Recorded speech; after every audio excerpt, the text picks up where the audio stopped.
Hi,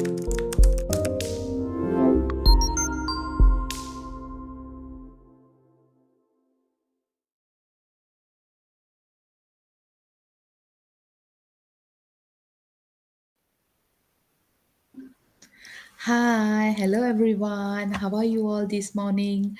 Hope all of you are doing good. A very good morning to all of you. We meet again today for our extended discussion on urban governance, and we're going to discuss on the indicators of good urban governance. All right. So I hope that you're going to enjoy our class today. All right. And we start out with the lesson plan as usual so that we can see whether we are in the right track. Okay. All right. So for today, in our lesson, AMA 754, Local Government and Urban Governance, we are going to discuss on the indicators of urban governance. All right. So we are in the right track following the lesson plan. Now, topic 3, urban governance. Okay. As we know, urban governance is already discussed previous week, but we only discussed about the definition. So this week, today, we're going to discuss on the indicators of good urban governance. Okay, and our learning outcome for today's lesson. I hope that at the end of the lecture, students can be able to understand what is urban governance, can understand about the indicators of good urban governance, and also can relate the indicators of good urban governance with few examples. All right, now we take a look at the number one. Okay, first indicator is participation. Okay, for your kind information, my dear students, indicators here means characteristics. All right. Good governance essentially requires participation of different sectors of the society, and participation means active involvement of all affected and interested parties in the decision-making process. It requires an enabling environment wherein pertinent information is effectively disseminated and people could respond in an unconstrained and truthful manner. There you go. It also means gender equality, recognizing the vital roles of both men and women in decision making processes. So, men and women both are equal in decision making process. More fundamentally, the need for participation is a recognition of the limits of a verticalized system of governance. I would say that as verticalized system. Okay, a verticalized system is actually it's a top-down approach. It refers to the state or government monopoly, both of powers and responsibilities. So while the government is still the most potent actor in the process of governance, the participation of other sector is already a necessity because of the always evolving complexity and ever-growing needs of the societies, especially in the financial sphere. All right, we move on to the next one. Okay, next one is rule of law. Okay, democracy is essentially the rule of law. It is through the law that people express their will and exercise their sovereignty.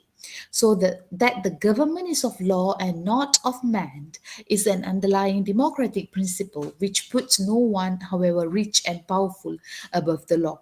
So not even the government can arbitrarily act in contravention of the law.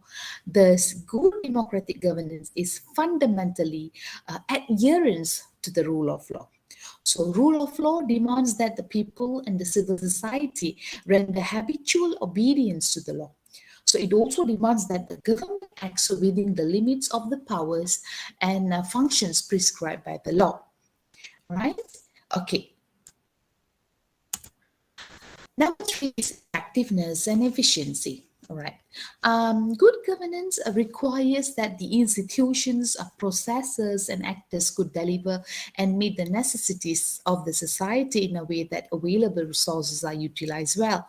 So that the different actors meet the needs of society means that there is effective governance and that the valuable resources are utilized without wasting or underutilizing any of them means that there is efficient governance. So effectiveness here means meeting the needs, and efficiency here means proper utilization of resources.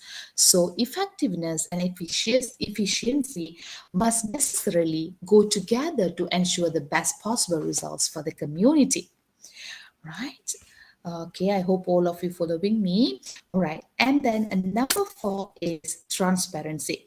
Transparency as an indicator of good governance means that people are open to information regarding decision making process and the implementation of the same.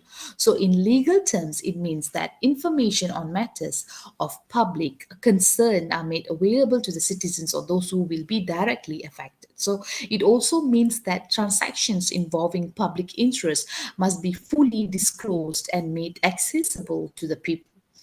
Right? Okay, and it is quite important because transparency is necessary not just from the government transactions but also in private sector, included with the public interest. We move on to the last one, last fifth indicator, which is responsiveness. Okay, responsiveness means that institutions and processes serve all stakeholders in a timely and appropriate manner. It also means that actors and structures of governance easily give a genuine expression to the will or desire of the people. So, in other words, we can say that the interests of all citizens must be well protected in a prompt and appropriate manner so that each of them can appreciate and take part in the process of governance. And while responsiveness is also a characteristic sought from the private sector and civil society, more is demanded from the government and for the public sector as well, right? Okay, so today's discussion would be about the topic on indicators of urban governance, where I want my dear students to answer the question on referring to an example, explain on the equity and inclusiveness as one of the indicator of good urban governance, and with relevant examples. Okay, equity and inclusiveness I haven't discussed yet, so I want you to go and find out as much information as you can and discuss among your friends, and please post your answers in you future. Don't forget, please post your answers in you future. All right, and we recall back the things that we have learned today, right? We have learned about indicators of urban governance. We have learned five indicators, which are participation, rule of law, effectiveness and efficiency, transparency and responsiveness. Hope all of you are very clear with today's lesson. If you have any questions, please do consult me. Don't forget to WhatsApp me or send me any email so that I can answer your question. All right. Take care. Bye bye, my dear students.